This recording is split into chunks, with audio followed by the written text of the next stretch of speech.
8वा वेतन आयोग लागू झाल्यावर फक्त बेसिक पगारच वाढणार नाही, तर हातात येणारा पगार ठरवणारे भत्ते म्हणजेच HRA, TA आणि वैद्यकीय भत्ता किती पटीनं वाढणार? नमस्कार मित्रांनो, आपल्या विशेष सिरीजच्या भाग 5 मध्ये आज आपण अलाउन्सेसच्या गणिताबद्दल बोलणार आहोत. घरभाडे भत्ता म्हणजेच HRA हा तुम्ही राहता त्या शहरावर अवलंबून असतो. X वर्ग शहर, मुंबई, दिल्ली इत्यादी. सध्याचा 30% HRA नवीन मूळ वेतनावर लागू होईल.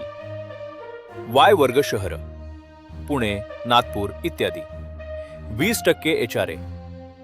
Z वर्ग शहर, ग्रामीण/लहान शहर 10% HRA.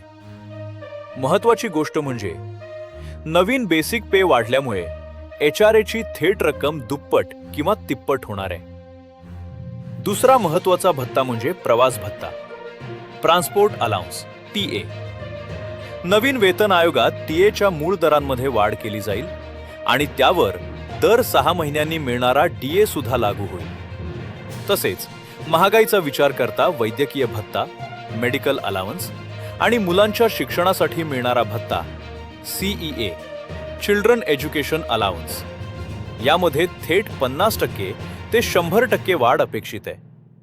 म्हणजेच जर तुमचा नवीन बेसिक पे 30,000 रुपयांवरून थेट 60,000 झाला, तर त्यावर मिळणारे हे सर्व भत्ते मिळून तुमचा हातात येणारा पगार, टेक होम सॅलरी अपेक्षेपेक्षा खूप जास्त असेल.